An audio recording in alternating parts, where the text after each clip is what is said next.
Hi friends, welcome to my channel Dhanadai Creators and subscribe to my channel and press the bell icon to get the notification of my latest videos.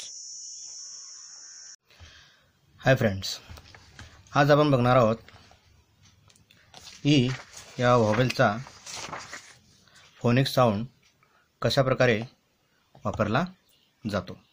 मागील व्हिडिओमध्ये आपण प्रत्येक लेटरचा phonic sound म्हणजे ए पासून तर Z पर्यंत प्रत्येक लेटरचा phonic sound आपण मागील व्हिडिओमध्ये बघितलेला आहे। जसा बी चा ब, सी चा क, डी चा ड अशा प्रकारे फोनिक साऊंड आपण मागील व्हिडिओमध्ये बघितलेला आहे। तर आजच्या व्हिडिओमध्ये आपण बघणार आहोत की कशा प्रकारे ई या व्हॉवेलचा फोनिक साऊंड यूज करून त्याच्यासोबत कॉन्सोनंट्स जोडून 2 लेटर वर्ड्स आणि 3 लेटर वर्ड्स हे विद्यार्थ्यांना कशा प्रकारे वाचायला शिकवायचे ते आपण आजच्या व्हिडिओमध्ये बघणार आहोत।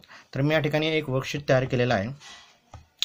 मी तुम्हाला सांगू इच्छितो की जोपर्यंत विद्यार्थ्याला प्रत्येक लेटरचा फोनिक साऊंड जमणार नाही तोपर्यंत त्याला पुढील स्टेप जमणार नाही। तेव्हा विद्यार्थ्यांकडून हे फोनिक साऊंड नक्की करून घ्या, जेणेकरून त्याला पुढील प्रत्येक व्हॉवेलचा साऊंड कॉन्सोनंट सोबत जोडून त्याला वाचन करता येईल 2 लेटर्स आणि 3 लेटर्स।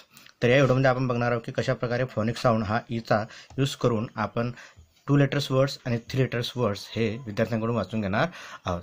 आता बघा या ठिकाणी मी ई हा व्हॉवेल घेतलेला आहे। ई सोबत आपल्याला एन जोडायचा आहे।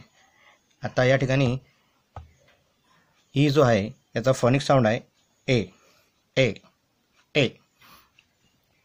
न यांचा फोनिक साऊंड झाला न ए न। हे दोघं मिळून या ठिकाणी आपल्याला ए न ए न ए न ए न। त्याचप्रमाणे ए डीचा फोनिक साऊंड ड ए ड ए ड ए ड ए ड। त्याचप्रमाणे पुढील ए जीचा फोनिक साऊंड ग ए ग ए ग ए ग ए ग। त्याचप्रमाणे ए टीचा फोनिक साऊंड ट ए ट ए ट। ज्यावेळेस तुम्ही विद्यार्थ्याला फोनिक साऊंड शिकवता त्यावेळेस कॉन्सोनंट्स आणि व्हॉवेल आणि कॉन्सोनंट्स या दोघांचा साऊंड आधी सुरुवातीला वेगळा वाचायला लावायचा आणि नंतर मग त्याला एकत्रित जातो वाचायला लावायचा। जसं प्रमाणे फॉर एक्झाम्पल या ठिकाणी ए ट ए व डब्ल्यूचा फोनिक साऊंड तो व ए व। म्हणजे या ठिकाणी जर तुम्ही विद्यार्थ्यांकडून अशा प्रकारे फोनिक साऊंड करून घेतले ए न ए न ए ड ए ड ए ग ए ग ए ट ए ट ए व ए व ए ट ए ट ए ग ए ग ए ड ए ड ए न ए न अशा प्रकारे। तर तुम्ही हा फोनिक साऊंड विद्यार्थ्यांकडून करून घेतला तर त्याला सुरुवातीला 2 लेटर वाचायला प्रॉब्लेम येणार नाही। आणि याच्यानंतर या ठिकाणी मग आपण A N A A N A न याचा वापर करून आपण 3 लेटर वर्ड्स कशा प्रकारे विद्यार्थ्यांकडून वाचून घ्यायचे त्या ठिकाणी मी वर्कशीट दिलेला आहे। जसं फॉर एक्झाम्पल आपण ए न याचा सराव मागील वर्कशीटवरती केला। आता त्याच्या आधी जर आपण एखादा कॉन्सोनंट्स लावून एक 3 लेटर वर्ड्स तयार केला तर तो विद्यार्थ्याला सहजासहजी जमेल। जसं फॉर एक्झाम्पल टी, त्याचा फोनिक साऊंड झाला ट, टीचा फोनिक साऊंड झाला ट ट ए न टे न ट ए न टे न। आधी सुरुवातीला वेगवेगळा वाचायला लावायचा आणि सुरुवातीला कॉन्सोनंट्स आणि हे 2 लेटर्स साऊंड दोघं एकत्रित करून मग त्याला ते वाचायला लावायचे। फॉर एक्झाम्पल ट ए न टे न प ए न पे न म ए न मे न ह हेन ए न हेन क ए न के न स एन सेन अशा प्रकारे जर तुम्ही अशा प्रकारे त्याला वर्ड्स तयार करून दिले तर तो नक्कीच त्यामध्ये पारंगत होईल. आपण पुढे बघणार आहोत. जसं फॉर एक्झाम्पल आता आपण जसं EN बघितलं तसंच आपण आता ET बघणार आहोत. ET याचा फोनिक साऊंड एट. आपण इथं बघितला एट. तसं या ठिकाणी आपण आता 3 लेटर्स वर्ड्स 8च्या मदतीने 3 लेटर्स वर्ड्स कशा प्रकारे रीड करायचे ते आपण या ठिकाणी बघणार आहोत. जसं फॉर एक्झाम्पल पीचा फाउंडिंग साऊंड होतो प. प एट पेट. प एट पेट. म एट मेट.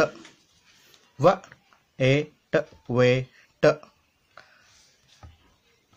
स एट सेट. ग एट गेट. ल एट लेट. अशा प्रकारे 2 लेटर्स वर्डच्या नंतर या 2 लेटर्स वर्डच्या नंतर तुम्ही विद्यार्थ्यांकडून अशा प्रकारे 3 लेटर्स वर्ड्स हे वाचून घेण्याचा सराव करून घेऊ शकतात. पण त्याकरता प्रत्येक कॉन्झोनंटचा फोनिक साऊंड माहिती असणं आवश्यक आहे. प्रत्येक साऊंडचा सीचा क, याचा ह, एमचा म, एमचा म, रचा आरचा र, डब्ल्यूचा व अशा प्रकारे त्याला प्रत्येक फोनिक साऊंड माहिती असणं आवश्यक आहे. मी तुम्हाला मागील व्हिडिओमध्ये सांगितलं सगळे फोनिक साऊंड म्हणजे काय तर A to Z पासून तर झेडपर्यंत जे लेटर्स आहेत याला प्रत्येकाला एक साऊंड आहे, त्याला आपण फोनिक साऊंड असं म्हणतो. हे विद्यार्थ्याला यायलाच पाहिजे. जोपर्यंत हे त्याला जमणार नाही तोपर्यंत त्याला पुढे जमणार नाही. फोनिक साऊंड हे तुम्ही तुमच्या विद्यार्थ्यांकडून नक्की करून घ्यायचे आहे. 8 वर्ड्स बघितल्यानंतर आता हे 2 लेटर्स वर्ड्स झाल्यानंतर 3 लेटर्स वर्ड झाल्यानंतर आपण जे वर्ड्स त्याच्याकडून करून घेतले ते 3 लेटर्स वर्ड सेंटेन्समध्ये आपण त्याच्याकडून करून घेऊ शकतो. या ठिकाणी मुद्दाम मी 4 लेटर्स वर्ड घेतले वर्ड्स सेंटेन्स घेतलेला आहे. या ठिकाणी टेन पेन हे दोघं वर्ड्स मी मुद्दाम घेतलेले आहे. आता मी तुम्हाला मागील व्हिडिओमध्ये सांगितलं होतं की I have, him, is, this हे साईट वर्ड्स आहेत. हे वाचनामध्ये पुन्हा पुन्हा येत असतात आणि यांचा कोणत्याही प्रकारे फोनिक साऊंडशी संबंध नसतो. तर हा आपण वाचनाच्या सरावाने विद्यार्थ्यांकडून करून घ्यायचा असतो. याकरता मी स्पेशल एक व्हिडिओ बनवणार आहे. त्या व्हिडिओमध्ये साईट वर्ड्स म्हणजे काय ते तुम्हाला क्लिअर करून देणार आहे. त्याचा सराव आपल्याला करायचा आहे. तर या ठिकाणी I have t en ten, p en pen, त्यानंतर we m et met in school, LET let, him go. अशा प्रकारे तुम्ही त्याच्याकडून हे सेंटेन्स वाचून घेऊन 3 लेटर वर्ड्सची प्रॅक्टिस त्याच्याकडून करून घेऊ शकतात. पुढील व्हिडिओमध्ये आपण यानंतरचा जो व्हॉवेल आहे आय याची प्रॅक्टिस करून घेणार आहोत. व्हिडिओ जर तुम्हाला आवडला असेल तर नक्की लाईक करा, चॅनलला सबस्क्राईब करा आणि शेअर करायला विसरू नका.